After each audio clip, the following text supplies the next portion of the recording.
Molly, the kitten escaped.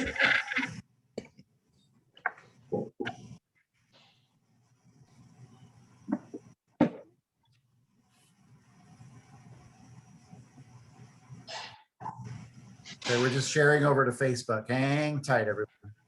We've got an audience already. That's great. Thank you, everyone. We'll get everything up and going here in just a second. Oh, bunch of people on. Sweet. All right. Excellent. You guys can talk. It's good. I need to be quiet. We can stop awkwardly staring at each other. I brought Roger's book if anyone needs chemical diagrams. We might. Who wants to look up glutathione reaction product? For the show, that sounds really super interesting. That's right. I think they covered it. Kitty's here. Kitty's here. Already, we're talking about glutathione reduction, and then there's a cat, and so it's like the equivalent of a squirrel. Like, oh, kitty. Yeah. Schrodinger's when wine things cat. get really boring, I'll just raise the kitten for everyone who can't handle the graphs. It's actually Schrodinger's cat reduced. Is the cat named?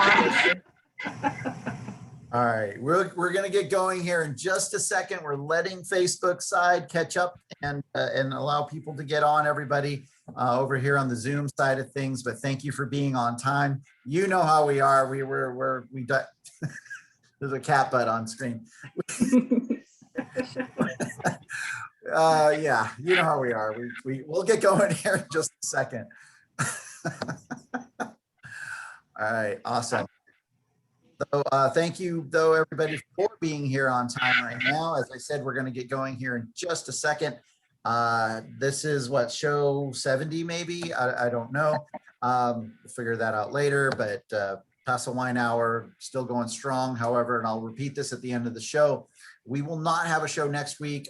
Mid-State Fair is actually happening again. And I have responsibilities there on Thursday and Friday of next week with a couple tastings and our awards show that we do for the SLO County Awards. So we're going to be over there. So we're taking next week off, but we will be back that following week, which is July 29th with another show. And so stay tuned for that. We'll have that up on Paso Wine. And thank you for those who emailed us. I did forget to click update on our website to have the Zoom link on. Thanks, Jeff. We'll make sure we get that up and going. As you can see, we're getting kind of busy again, and so we're trying to make sure we're up to date on these things. So, all right, let's get going. Once again, hey, I'm Chris, Global's Wine Country Alliance and the Paso Wine Hour. We really appreciate everybody tuning in. And of course, we have another fun, interesting, now, who knows, maybe it's not, but I think it's interesting, show up ahead. The show concept and idea actually came from Meghan Ball over at Linne Calodo. I was over tasting some wines for another thing that we were doing with Linne Calodo wines.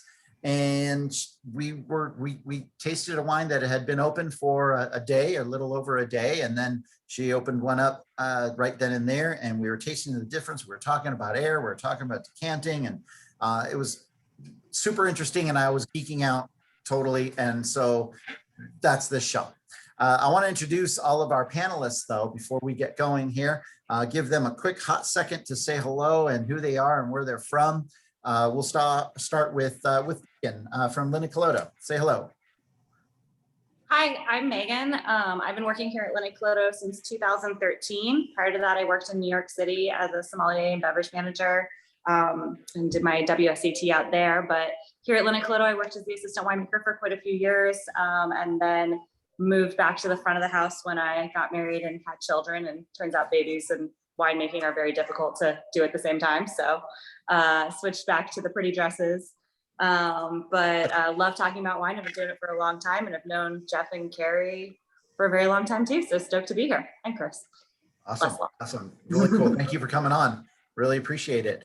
We've got Carrie, Lynn Strong Wine Consulting, straight out of Pennsylvania. Hello. Hey, so I've actually been a sommelier in New York City for 14 years. I count the last year, yes, because I still have strong wine consulting out of New York City. But yes, when the pandemic happened, I became furloughed in my uh, beautiful country house where I have, my wine boxes that create my kitchen. And I've been doing a lot of online wine classes and varying consulting, and I have a lot of fun projects that are coming up. So I'm very honored, obviously, to be chatting about, wine. Awesome. Cool. Thank you for being on. And thank you, Megan, for putting us in touch. Carrie was also a guest of one of our trade programs that we call Paso Wine School. It's spelled S''cool. So it's like, when you read it, it looks like Paso's cool, but it's also Paso Wine School.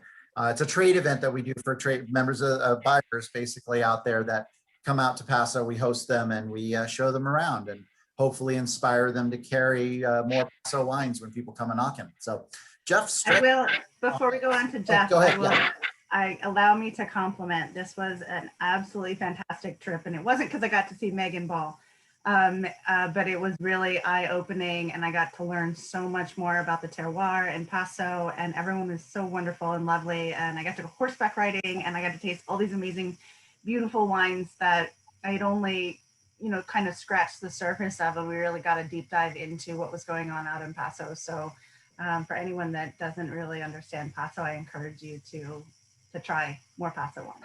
Cool. Thank you very much. And if you're watching and you're in New York, DC, or Chicago this year, our focus is on those markets and bringing out buyers of on and off premise accounts to Paso. It's a fully paid trip. Email me, ctoronto@pasowine.com if you're in those markets and watching and want a trip to Paso. In when are we doing that? In November. I'll take another one.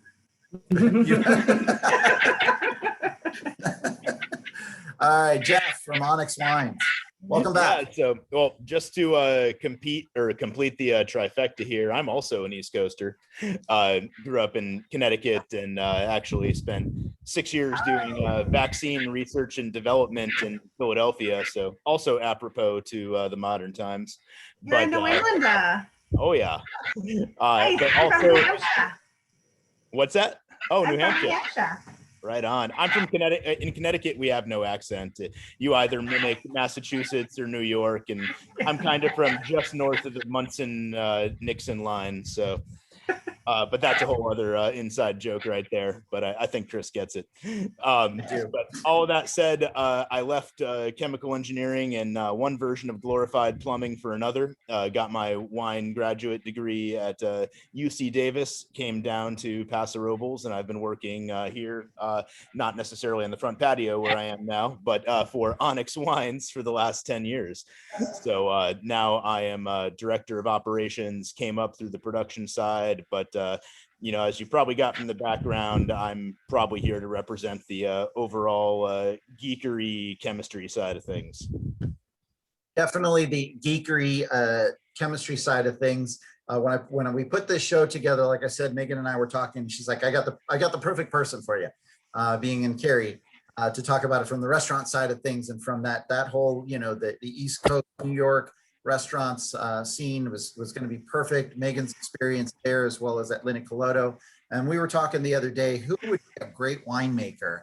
And from a chemistry geeky side, and just as in my brain, I was thinking Jeff Strekas, she said his name, and it was like she read my thoughts, or I read hers or something, because you were the guy on this one, buddy. And that's where we're going to start actually in just a second. I only have one molecule tattooed on my leg, so it's not like I'm fully covered, but you actually are fully covered. We all are, but just real quick though, it's 4 East Coasters because I am from Boston. So anyway. Gosh, I'm straight up a Southerner coming from Maryland. Not normally true in California. I'm a Yankee most of the time, but not in this country. But you're not like Eastern Shore Maryland, so.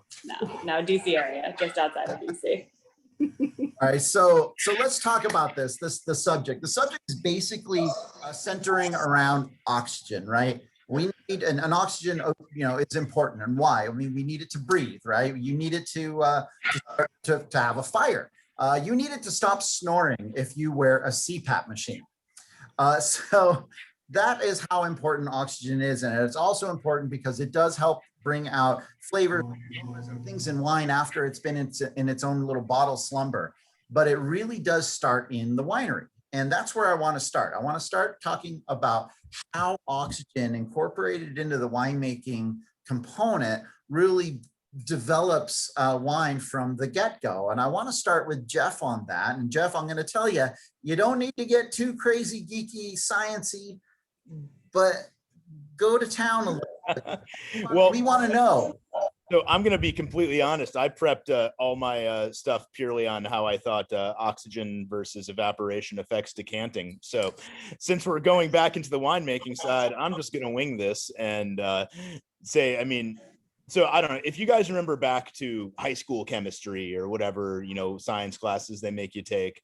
There's always this like 1 week section where they're just like reduction versus oxidation. Like they shorten it, they smash it together, do the old smush thing and just call it redox chemistry. And ultimately, I remember tie-dyes.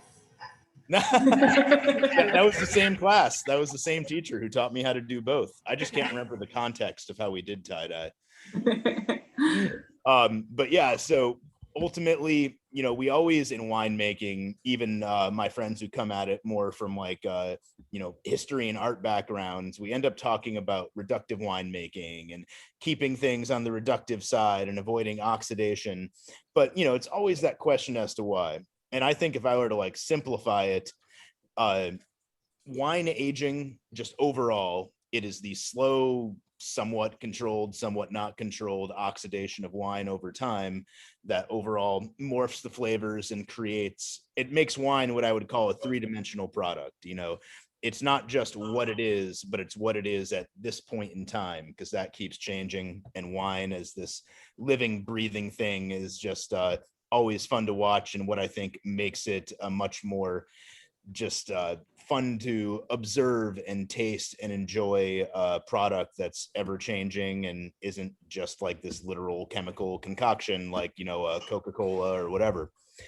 But on the winemaking side, the reason we always talk about keeping it reductive is that a wine over its lifetime can only absorb so much oxygen and so much of that change before ultimately, and they're not real popular in restaurants anymore, but there's a time they were. The ultimate example of a, oxidized wine product would be Madeira or, ports or sherry, where basically things are pre-exposed to oxygen and fully saturated, which is cool because if you like them, then they last forever because oxygen can't do any more damage to it. But that said, that's why we tend to minimize things ahead of time as we go through, because oxygen, you don't want to preliminarily introduce too much and change it. So I guess I'll just cover, I don't want this to take too long talking. I'll just cover a couple of the main ways we control oxygen while we work. One of the basic ones is just keeping an overlay gas to push all of that air and oxygen out of the way. So whether you're talking when you have a, big tank of wine, or you have something in a barrel with headspace, or you have something somewhere else, if you let the air go in there, then the oxygen is part of that mixture. So instead, we tend to take inert gases like nitrogen or argon if you're feeling a little more spendy.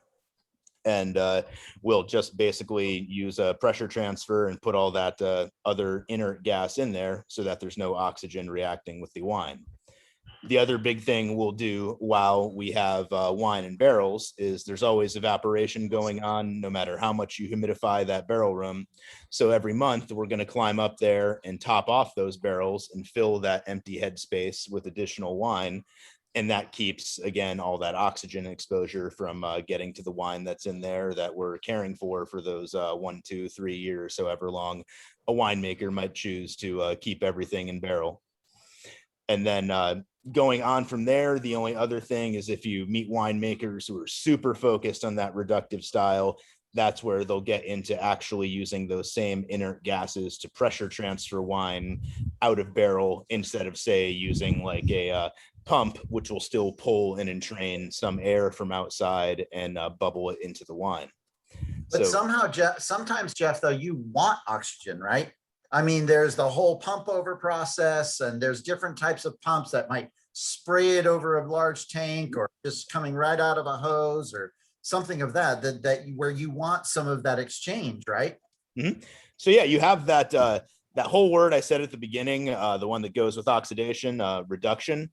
There's definitely a whole set of compounds that we classify under the word reduction. They often are sulfur containing compounds and can be anything from hydrogen sulfide, that standard rotten egg smell, to some of the crazy mercaptans that have different vegetal or burnt garlic kind of smells in there.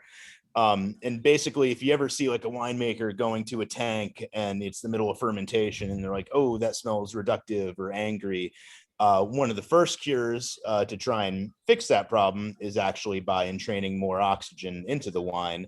So that's where you might see people doing a really long pump over. They might fire hose it. They might splash it on top to actually entrain more air.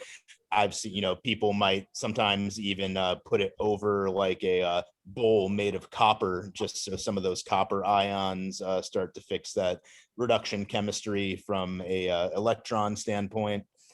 There's definitely lots of different reasons you might use a little bit of some kind of oxygen or oxygen simulating compound in order to basically preemptively get rid of that reduction and force the wine a little further ahead in its life cycle. Doesn't it also, Jeff, help with the tannin structure, elongating the tannins, so that if you have a wine that has really tight tannins that you're fermenting, like I know in our case, when we do like our whole cluster Syrah fermentations, we do a lot of additional delastage. So we pull all the juice off and basically decant the fermentation for an hour or two almost every day. And the concept behind that is that tannin is such a tight tannin, we're trying to elongate those. Mm-hmm. I am not a scientist. What you're talking about, right? Oh, no, for sure. So tannin length, I mean, and a lot of times it would end up at the same endpoint over a certain amount of time, but what you can do with oxygen is make that happen a little more quickly. It's, again, kind of like that simulated aging concept. So in wine, you have your anthocyanins. They're like those color compounds. A lot of them are the same compounds that give flowers and other plants their color. And then you have the tannins, which are those things you always associate with like astringency. Like when you swallow that wine, it still makes you go, you feel that mouth drying sensation. And you're talking about going from sometimes a slightly bitter short chain tannins and eventually going to where they're polymerized as long as they can get. Like those tannins are going to keep polymerizing over time until they end up getting an anthocyanin molecule on both ends. And that essentially shuts them down from being able to further elongate. But yeah, oxygen is part of the process, or a necessary component to the process by which I can't speak anymore, those tannin chains actually polymerize, which means to get longer and incorporate additional tannin molecules into it. And ironically, tannin, along with a couple other compounds like free sulfur, are also those scavenger molecules that if you have a wine that isn't protected, they will actually interact with oxygen preferentially, and they'll keep the wine kind of safe from some of those additional flavor related changes until, they're all taken up, in which case the wine and its the oxygen free radicals can then go back to scavenging the wine. So Jeff, in that rack and return process though, is there the chance that, like, maybe depending on style and depending on the techniques being used, that you either can get too much oxygen and maybe needs to be done in a certain way to try to hold on to some of that so it does not oxidize, or is there a way to overdo it? Because you were saying that sometimes some winemakers will use the inert gas to be able to exchange wine from barrel to other vessel and maybe back. I mean, We're pretty lucky during fermentation. It's a very forgiving process. And the main reason is, during fermentation, I mean, literally the yeast cells themselves are breaking down the sugar, and, every molecule of sugar is producing 16 or 32 molecules of carbon dioxide, which is in and of itself an inert gas. And those are evolving out of the wine itself and pushing that out there. So it's actually functionally really hard to force wine to take up oxygen during fermentation, unless you go to the side of, there is one process by which, a lot of, I guess we'd call them more your standard everyday drinking wines, your supermarket tier wines are made, called micro oxygenation, where you're actually using a very specific type of like sparging stone and forcing these incredibly tiny bubbles of O2 to go into the wine itself and actually become part of that suspension. But to answer your question, yes, you could theoretically go too far, but it's also hard enough to go that far that I know guys who, will intentionally leave a 12-hour pump over with a Venturi valve in there just to suck in extra air and force it into the wine. I love Steve Hewitt's comment, if there's going to be a test. No, Steve, there's not going to be a test. I just feel like I'm getting spelling bee like words here, polymerize, like that's got to be on the spelling bee in the future. I wonder how much of what Jeff just said gets flagged by autocorrect. Not as much as my last name gets flagged by autocorrect. It usually wants to make it Streaks. Let's Jeff, that's awesome stuff. I mean, we probably have an entire show on that entire process, honestly. But I do want to get into now wine. It's been in bottle. All right. Now it's had this time where it's been under cork and now it wants air again. And as we started off in the conversation and in this show, we're talking about how it helps enhance flavors and aromas and the like once it comes out of bottle. But a big question, and let's just start with this one, and Meghan, I'll toss this to you, is why isn't it ready? Why can't it come out of bottle and be ready? I think that has a lot to do with the fact that, one of the things people often talk about, their favorite part about wine is how it changes over time. I think there's a quote out of Sideways that I see all the time. That's her saying, my favorite thing about wine is that whenever you open it, it's that moment in time, and it would be a different wine before or after. And it's true. Whenever you open a bottle of wine, you're experiencing it at a moment in its life that cannot be replicated ever again. Even if someone opens it at the exact same time as you, if they're in a different place, that bottle has gone through a different period of time, you kept it at 58 and they kept it at 62, you guys are opening different bottles of wine. And so I think that it's one of the most romantic and in my opinion, interesting parts of wine is that it's a constantly evolving thing. I mean, these bottles, I have these bottles open right here. The glass I poured when we first sat down and the glass I'll pour out of this just from breathing like this at the end of it will change. And so if you had it come out perfectly ready immediately, that would mean that there was no space for evolution. I mean, that is Coca-Cola. It comes out exactly the same every time. And if it's off, you're upset. And there are wines out there that are made that way because that's what people want. They want absolute consistency. They want to be sure that what they drink is the same every time when they open it. And then there are wines that are not made that way. And the wines that are not made that way are the ones that can use decanting, that can use aeration, and where you can use that, to your advantage too. You can often get more than one wine out of a single bottle if you drink some of it pre-decant and some of it post-decant. I mean, there was, like you said, that very first day, both wines were really interesting to look at, even though they were totally different flavors, and it was the same bottle. The difference was just about 12 hours of open. I think that answers my question in that, does every single bottle of wine need to be decanted? And clearly no, because there are some wines that are ready to go right away, right? But then of course, we're talking about wines that do need decanting and that want to evolve over time. Carrie, I'm gonna go to you on this one. And you've worked in the restaurant world a long time. You're a sommelier. You've bought wine. You've worked floor. You've done all that kind of stuff. So you're your background on bringing wines to a table to be enjoyed, I mean, do you find and over time anyway, have you found yourself in situations though where it's like, okay, this wine really needs to be decanted, but people don't understand that process? Well, to say that people don't understand some process about wine is an understatement. I think that, you know, to Meghan's point, there is a very romantic notion about what decanting should be, or even what drinking wine should be. I remember working at one restaurant in New York where I had a guest hell bent on decanting a vintage of a Chilean and Pinot Noir. And I had all of my decanters dedicated to a private event, and I had to pull one of those decanters because this guest wanted his $60 bottle of Chilean Pinot Noir decanted, and God damn it, we did it. You know, that not being really the main goal to, you know, I mean, yes, hospitality is all about pleasing the guest, but decanting itself is, you know, to separate sediments. That's really important when you're talking about service.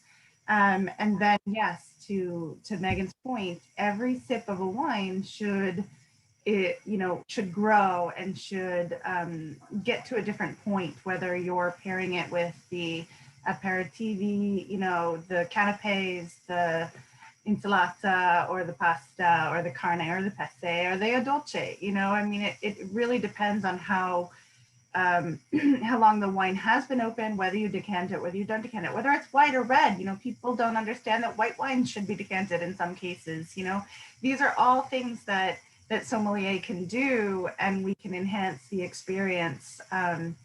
And it's really frustrating because people think that they know a lot more about wine, or sometimes they think they don't know enough about wine, you know, and as sommelier, we just want to be trusted because we do, you know, we live our lives around this, and we experiment, and we test, and we try, and we taste, and we taste, and we taste. And, you know, part of that is learning what a wine can do, you know. You know, I have all of these fun decanters. You know, I have my more traditional one, and then I have, you know, my old school one. You know, these are the carafes that you used to find. Like my parents had one of these. I don't even know why I have this here, but I have no idea where I acquired it. You know, I mean, if you have You stole it from like a spaghetti factory or something. Probably. It was probably Meghan that stole it, and I probably it, you know. I mean, like if you have a jug, this has root beer in it, but that works as a decanter. You know, I have a flower vase here, like that works as a decanter. It does the job. It opens up the wine. It allows you to enjoy a different experience as the wine, you know, grows and gets different flavor profiles. I mean, here I have this beautiful crystal decanter that will probably put liquor in, but like in a pinch, I'll put wine in there, whatever.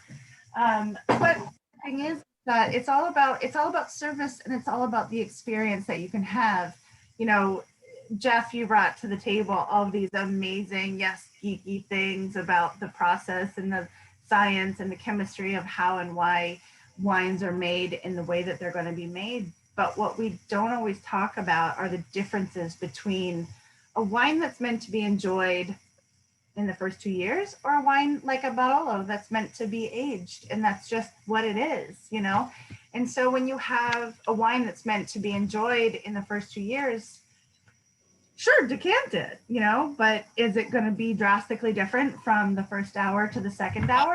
Maybe not. But like if you have a wine like, you know, an amazing Biondi Santi Brunello, declassified, but, you know, or like a Barolo, or even, you know, like an old cab from Napa, it's, you know, there's so many things that you can do with it, and so many different expressions that you can get out of it, that decanting becomes really important from a service standpoint. Yeah, that's and so from a service standpoint also though, I mean, do you find yourself having to convince people that they need to decant a certain wine? Do they all of a sudden feel like, oh, that's bougie, like I don't want to do that, like, you know, I just give me the wine? No. No, when you offer to decant a wine for someone, they're like, yes, please give me, that'd be the equivalent of being like, may I give you more service? And they were like, no, less service would be better. I've always wondered, like, how many decanters do you plan to have as a restaurant business, and like, where do you find room to store them all? Well, and okay, so first of all, there's an interesting question from Seth that says, does decanter shape have an effect on the development of the wine? And yes, it actually does. And I'll use my janky decanters back here.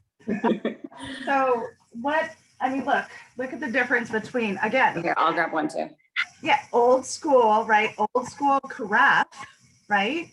And hey, flower base, this is what I have. I'm going to use it to decant the wine. I just didn't buy a decanter. And so, but if you look at the surface area, there's more surface area on this vessel than there is on this vessel. And so, yeah, look at Meghan's, those are actually really two very, very interesting decanters, because the one that you have in your left hand on our right, yes, has a much more increased surface area. So the wine itself is going to be more exposed to air. Now, the other one that you had, yes, it's just very flat, very open bottle. This is actually the other one. This is another interesting decanter, and I'm forgetting the name of it, but when you pour it, it's meant to almost not only aerate in the vessel itself, but as it's being poured out. And there's an interesting, there are these like gorgeous, what are the U-shaped ones, or like the ones that are even elongated, or the ones that the wine shoots out of it, creates an arch on its way out. Are going to give a different sense or a different expression of air or surface area, if you will. So Yes, yeah, that's going to give more take on the top, or you take depending on what's happening in the bottle itself. You're getting a different form of aeration. And could we be real snotty and say, well, a white wine or a red wine or this red wine or that red wine, and should be in this, that, or I feel like I'm Scarlett Johansson on an SNL skit, talking about columns. But could one work more than the other? Yes, it could work. But here's the other thing. Unless you experiment and have the money to do so, how do you know? Yeah, it's a good point. And I love the fact that we brought out some really great examples. There's also, I was having a conversation with Meghan the other day about, what was it? The Molly Duke style. Is that what you called it? The Molly Duker shake. So Molly Duker comes out of Australia, and they do the Molly Duker shake. And I have been known to do this from time to time with particularly tight wines that I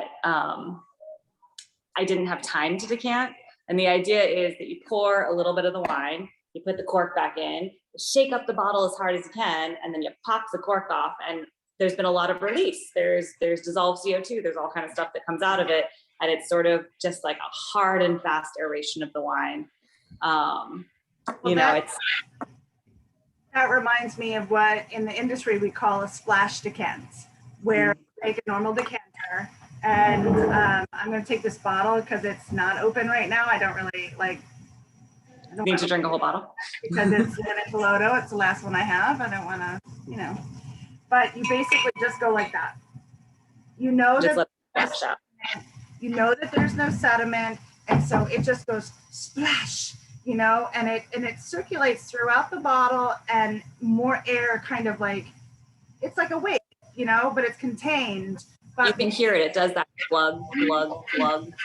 And right. I need to tell you is that I often do the splash decant, and when I went to do it, because I was like actually honestly just moments before the show, before our pre-show, and I allowed the wine to hit at an angle without turning the bottle quick enough. And honestly, I got a splash out and it went all over my desk. It went all over my desk, and it didn't go down fast enough. Do you know what that tells me? Yes. You need practice. I haven't decanted things lately. I have to get back on the road. You know, and there's definitely a difference between what you're going to do with a really young wine and what you're going to do with an older wine. And one thing for me that's been really interesting is, and why I think we kind of make a good team of panel here is that, you know, I grew up, I cut my teeth on wine in New York, and we were drinking older bottles a lot of times. You know, if we were decanting, it was usually we're decanting for an old wine. And then I came out here and we're decanting for a completely different reason, because I'm pouring wines that have been bottled for a month and a half. So, you know, it definitely is a totally different decanting experience. And, you know, I know Jeff has a great collection of older wines, and obviously Carrie works with both, but I think sometimes people out here forget about the fact that young wines and old wines have to be treated differently. And a splash decant is the last thing you want to do with a 20-year-old bottle. Oh, absolutely. Oh, Absolutely. yeah. Because, you know, I poured out a 2015. I mean, I say poured out. I did it at dinner into 2 glasses. It's kind of a funny term to do that with, you know, but yes, indeed, I poured it all out. But at the end, and I didn't decant it because I was thinking 2015, that's not that old. And in my fiance's glass, I went, oh gosh, I'm so sorry. And because all of the sediment on the last pour of it came out, and I thought, I'm a professional, like I should know better than that, but I wasn't thinking a 6-year-old Crozes Hermitage was going to throw so much sediment, but it was a more natural producer, and I should have known.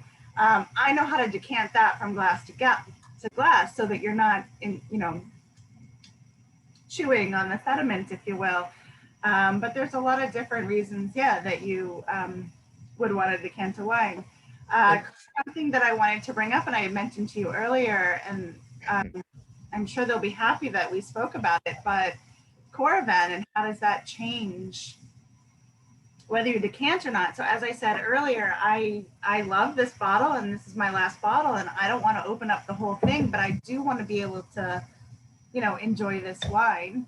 So not only should we, discuss all of the different vessels that we would decant a wine in, but we should probably discuss the glassware that we use.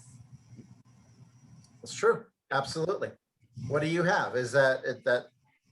This is Schwarzweißel Burgundy glass. I use Burgundy glasses for a lot of different wines. There are reasons why Burgundy glasses work versus a Bordeaux that's a little bit more tall, to open up the tannins versus holding on to the aromas, where Burgundy is going to hold on to the aromas a bit more. For me, I like Burgundies because it holds on to the aromas. Those are the styles of wines that I prefer a bit more. But one of the first things that I taught my fiance to do was to swirl a glass of wine. And it's funny because now I see him like swirling water glasses. And that's something that I did too. You're just, what? Oh, I didn't even notice. And then can you do it in your left hand? Yeah, I can. But again, that's also an element of aeration. And I think that people misconstrue the swirling to be some snobby wine person, like, oh, I know so much about. Listen, my fiance is not a snobby wine person, but like he can swirl with the best of them. And the point is that it aerates the glass, and it improves the quality of the wine, and it opens up the aromatics, and it allows you to enjoy the wine without the tannins kind of clenching down on your teeth, and that's another vessel, if you will. But when people say, oh, is glassware important? Well, hell yeah, it is. Hell yeah, it is.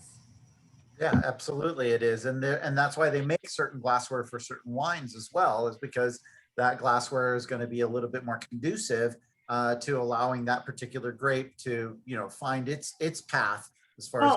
Well, I would say we've gone a little too far as an industry, and there's a huge marketing component to the, you need a glass for every grape. Burgundy versus Bordeaux. Come on, man. I mean, at least those two. I mean, have you ever seen the studies where they actually tried to truly blind the user experience and conduct data on it?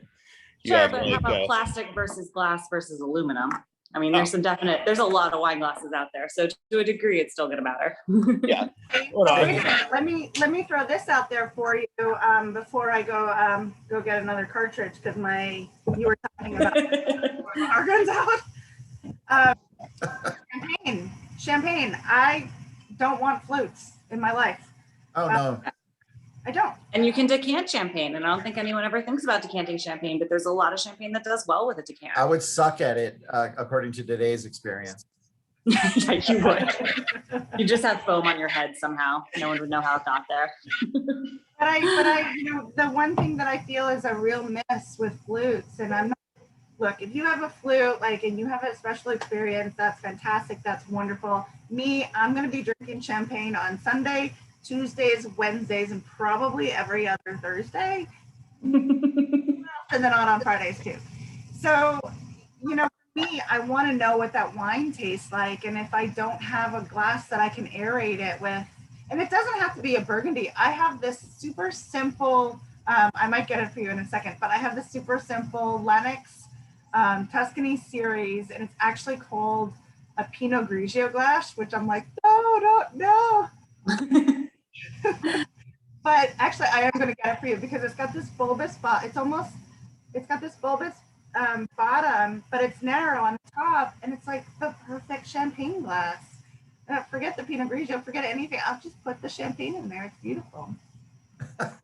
Strekas, I want to go back to you real quick. While Carrie is going to go grab that glass, I want to actually bring up something to you that actually was brought up for Carrie, but it's a question from Paul. He says people are in the habit of uncorking a bottle of wine and then letting it sit and breathe before drinking.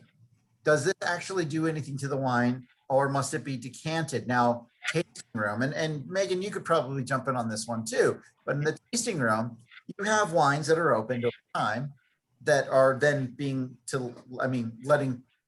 breathed. I mean, you know, talk a little bit about that and that kind of difference.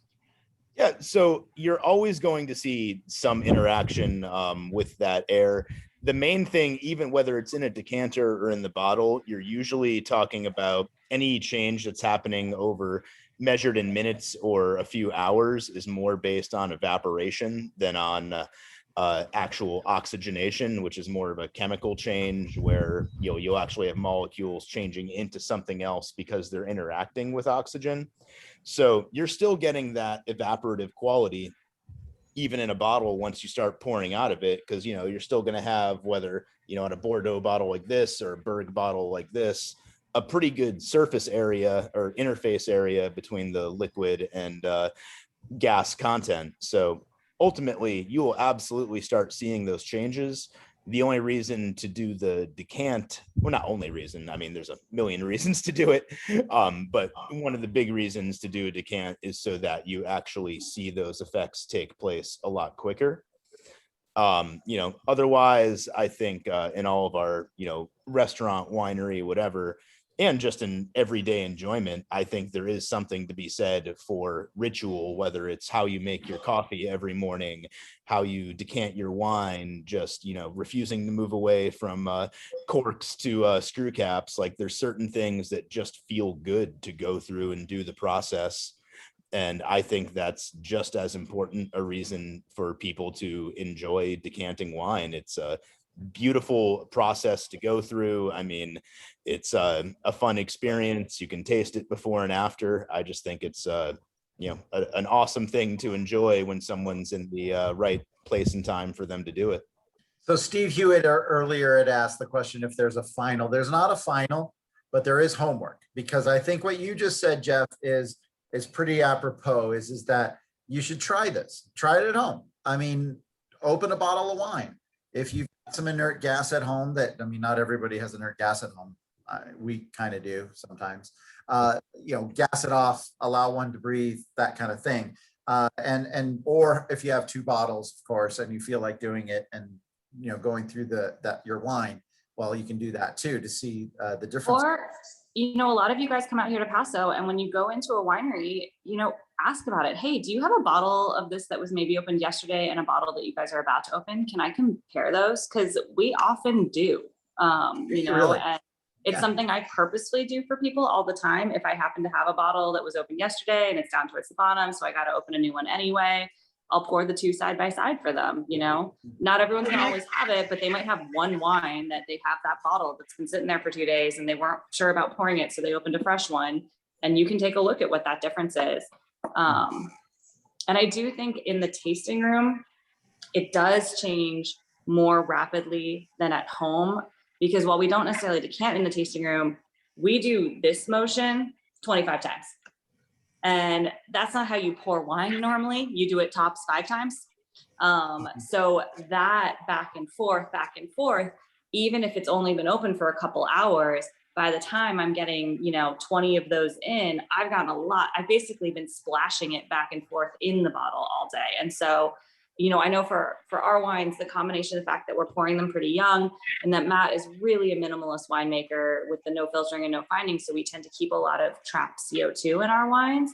That fresh open bottle, you have this almost prickle on it.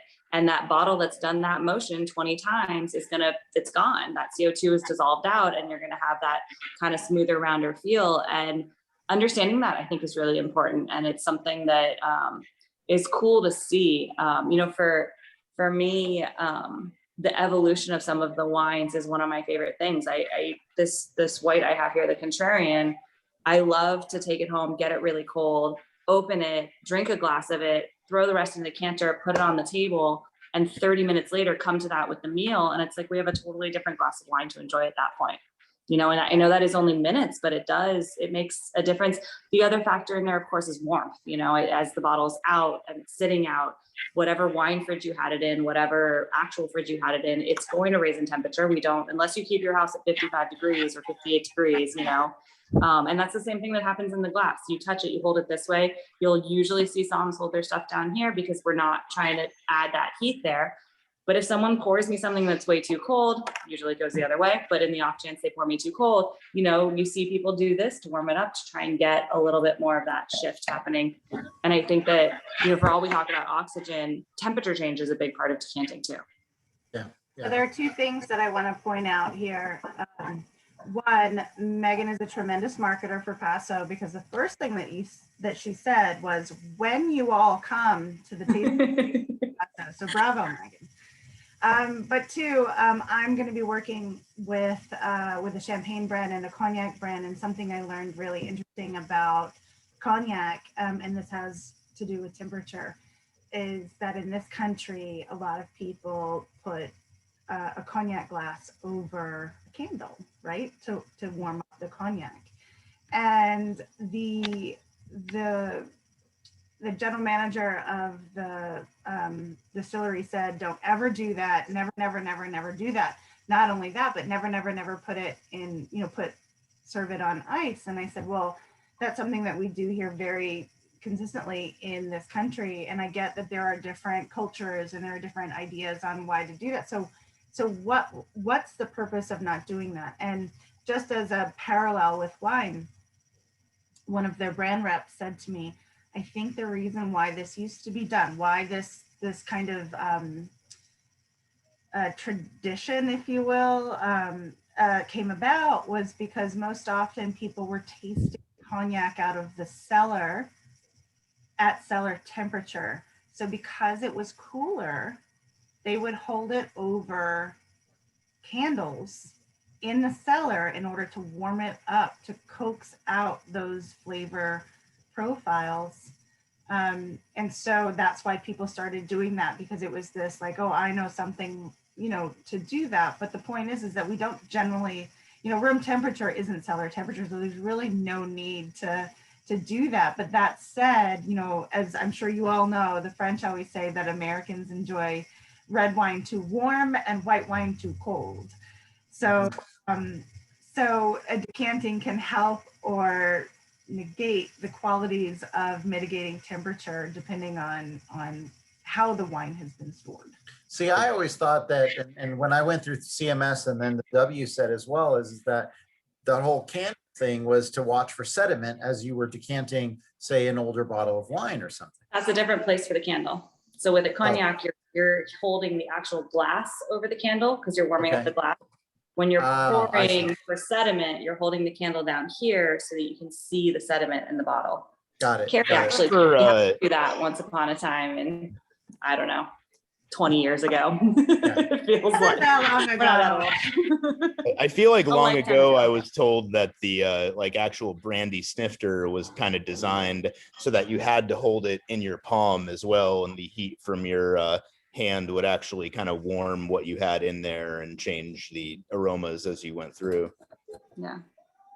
Yeah. Yes, and I think that's why, again, if you go back to the original tastings of cognac and the way that people enjoyed them, I mean, you know, it was cooler climates, you know, that people were enjoying. I mean, we're not talking about hot climates that people are enjoying, you know, these types of beverages. And now where we are, we have a lot more people that are making wine in hot climates and learning how to do it in a way that actually coaxes out acidity as well as tannin structure and different layers in wines that never existed before. And so it's really exciting, but some of these old traditions exist for a reason, but they may or may not have relevance in the way that wines are tasted today. Now, I've worked in restaurants where the wine was so hot, I'd be embarrassed, you know, to sell it. And sometimes it was just like, pop it open and give it to them, whatever, we're too busy, we can't even bother with it. And that's a, you know, a mark where I'm embarrassed by, but the best places that I've ever worked have always had temperature controlled cellar units. And, you know, that's really an important thing. Well, I think one of the key words that keeps coming up, us all being East Coasters as well, that Californians may not appreciate is cellar, and having that room underneath your house built into the ground that's very well temperature insulated. You know, the old French mathematician Fourier, who designed or calculated really the theoretical perfect depth to dig underneath your house or into a hillside, that your wine would be completely protected from temperature fluctuations. Like it's still a thing, but in an earthquake zone, we can't dig them out here. No, we can't. Well, I will tell you, so in this house, as I said, was built in the 1850s. We have a half cellar, and I can't wait to get down there to build a cellar, but we're also like just like this much higher than a flood zone. And so whatever cellar or storage space that I can design, it needs to be movable. Mm-hmm. Yeah, I've definitely seen the impacts of a flood on a cellar in New York during Sandy. Meghan. So I can tell you right now, it's painful. Yeah, absolutely. Hey, let's talk about what we're drinking. We only have a few minutes left. I want everybody to know, what are we drinking? Let's talk about our brands here. I have a 2017 Reckoning from Onyx. So thank you, Jeff, which is Syrah, Petit Syrah, Tempranillo, Grenache, and Zinfandel. But Jeff, did you say you were drinking the very same wine? Yeah, actually I have the same one in glass right here. So Reckoning, probably our flagship blend. You know, most people come to the Central Coast specifically seeking Rhones these days, if not Cab. But that said, it always kind of shows off our clone 470 that we grow right on the hilltop, the highest point of our vineyard. Lots of wind exposure, getting those 25, 30 mile an hour Templeton Gap winds every day, help keeping it cool, help thins out the crop set. Just lots of good savory intensity in that. You know, named Reckoning more after the old blues legends, thinking back to you know, the guy who would meet the devil at the crossroads and make that exchange for his fame and fortune. But that first vintage just had that touch of brimstone and was just super savory and dark. So that's where we went with the name. Yeah, it's definitely savory and dark, and it has definitely, since I've decanted it, I need to tell you that it did start off, I would say actually a little bit more spicy, a little bit more with kind of some more heart and some more grit to it. And now, to be perfectly honest, you know, it is majority Syrah at 55% with 15% Petit Syrah. But now it feels like, since it's opened up a little bit, it feels like the Tempranillo, the little bit of this alternative spice, not this depth of blackness, but more of red or blueness from the Grenache and Temp have come out. And Zinfandel is there. You feel a little of that bramble You know, I suspect that more so by decanting it, I think the Grenache and the Temp have had more of an opportunity to kind of come to the front of the stage. And that's, I think a lot of what you see as you decant is kind of addition by subtraction in a lot of ways, where you're getting rid of slight reductive characters. And Syrah, I think, in this region is like that hallmark variety that just has a little bit of that reduction to it, and it's just such an inherent part of the variety. So it starts off really on that dark side, and then as that reduction sort of starts to blow off, it allows those other varieties to come and say their piece as well. yeah, I would think that this wine, honestly, Reckoning is a great name for it, because it's kind of like Darth Vader becoming Anakin again. And so it's a great wine. Thank you so much. And so let's go, Carrie. You have a lot of wine, but you have one where Meghan has you. I want to start with you on what wine are you drinking, and tell us about it. I think that it's really interesting that you have Jeff's wine and it's a different vintage of what Jeff is drinking. Well, I have Megan's wine and it's a different vintage of what Megan is drinking. And none of us, all we said was maybe have Paso wines, and we all like coordinated in a way that it worked out in such a way. So I have the Linne Calodo Stones 2017, which I had held up before. This is the old label. It's 71% Grenache, 22% Syrah, and 7% Mourvedre from the Willow Creek district in Paso. And it's just this beautiful wine. And, you know, Matt Trevor is the master blender in Paso. He's so dexterous at like putting these different varietals together. This wine tastes like brand new. It's got this richness, it's velvetiness, it's got the blue fruit and the black fruit. It's got good tannin structure, but it's not overwhelming. It's got good acidity, but I also think that it could, you know, it could age very, very well. So it's 2017, and I'm kind of curious to hear from Meghan to see how. So I'm drinking 2019 over here, and it's slightly new labels. Linne Calodo are new labels. We have our names on it. So when you take those pictures for Instagram, you can actually see who we are. But yeah, so the 19 vintage, very similar breakdown: 71 Grenache, 22 Syrah, 4% Graciano, and 3% Mourvedre. So a little Graciano Mourvedre mix. But this wine has been in bottle for only about 2 months. So it's really young, and I love Sticks and Stones. It's one of my favorite wines that we make. It's all about those gorgeous Grenache flavors. It's got that vivacious acidity that runs through it even as it ages. But I think the reason I love it so much is because of how much it changes as it grows up. Carrie is drinking a wine that is elegant and relaxed. I am drinking a toddler running through a strawberry field. She is just hopping all over my palate, sticky fingers out, big floral strawberry flavors everywhere.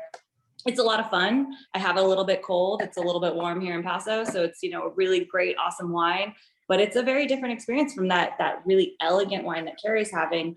And then just to go further back, 2 weeks ago, we had a dinner at my house for my daughter's third birthday, because what better for a third birthday party than a 5-course meal paired with Linne Calodo wines.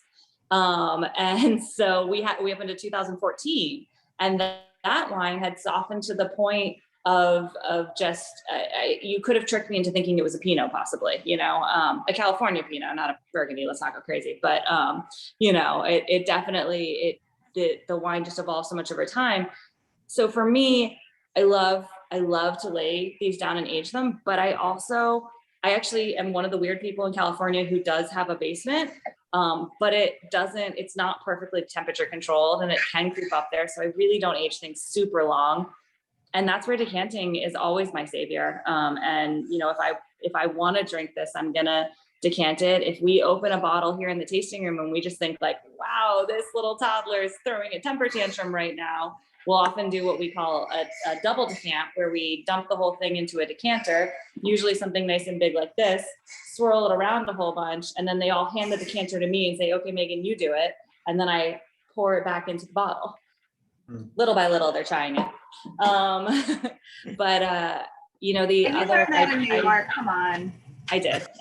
Carrie taught me how to do that. She basically stood over me and ridiculed me every time I Called spilled her something. out. So learned how to do it right, because there's nothing like 4 people standing around you telling you you're not doing it right to figure it out when you're the youngest one there. But you learned. New York's a great place to learn things. It's, you know, learn by fire. But Very forgiving place. yeah, Sticks and Stones is one of our flagships, and it's just got such beautiful aromatics. Yeah, you can use a funnel, but where's the fun in that? Come on, it's all about. There's so much fun in a funnel. Did you not go to college? You went to Paul London. with the logical throw-in. It's in the So much word. fun. It's the first Plus, 3 you know, letters. when you've got Meghan. the new hires and you just pour a decanter into an empty bottle, they're all like, oh, apparently this woman knows what she's talking about. We need to pay attention. The other thing I was going to say really quickly about decanting, because we didn't say it, my biggest tip if you're going to decant is that you should always pour yourself a glass, pour the rest in the decanter, take that first sip of that glass right away, because you got to know where you're going from to know where you're ending up. And then every 20 to 30 minutes, come back to that glass and taste it. And you're watching that decanter work. And when that glass hits where you want it to do, or your champagne bottle ran out and it's time, go to the decanter. But if you really want to feel it out, you like Carrie was saying before, you can decant in the glass. And I That's the always hot have a tip glass of on the this. side of my decanter. That's the hot tip of this entire Zoom webinar I think, today. B1, No, I had it, guys. it's I win. No, it's not. She just told people that they have to take 30 minutes to enjoy a glass. That's not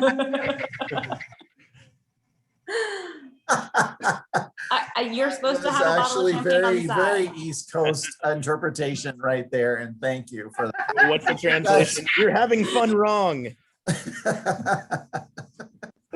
guys, we're actually at an hour. We're at 4 o'clock. Thank you so much. This was really fun and really enjoyable, and I just drank quite a bit of wine. A great conversation with the 3 of you. Thank you so much for being on. Everybody, we're not going to be back next week.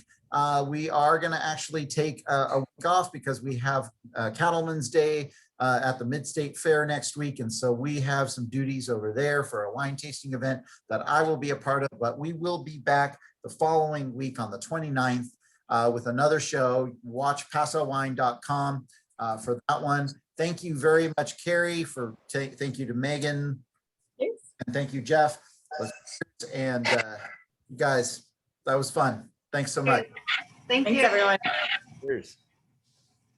All right, right on. We'll see you next time. Paso Wine Hour. Thanks, everyone.